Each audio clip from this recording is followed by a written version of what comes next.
بسم اللہ الرحمن الرحیم۔ رب کے معنی نشو و نما دینے والا،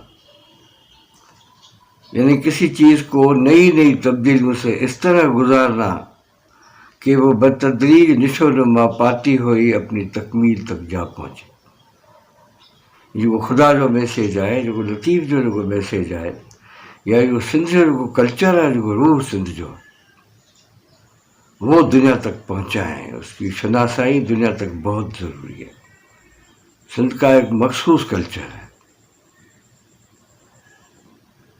رب کے معنی نشو و نما دینے والا۔ جس طرح فطرت کرۂ انسان کو موتی بنانے کے لیے نئی نئی تبدیلیوں سے گزارتی ہے اور رفتہ رفتہ اس کی نشو و نما کیے جاتی ہے، یہ طریق و نشو و نما ربوبیت کہلاتا ہے۔ چونکہ نشو و نما لازمی نتیجہ شگفتگی اور شادابی ہے۔ الربتن ان پودوں کو کہتے ہیں جو گرمیوں میں بھی مرجھاتے نہیں، بلکہ ان کی سربلندی و تازگی سردی گرمی دونوں میں یکساں رہتی ہے۔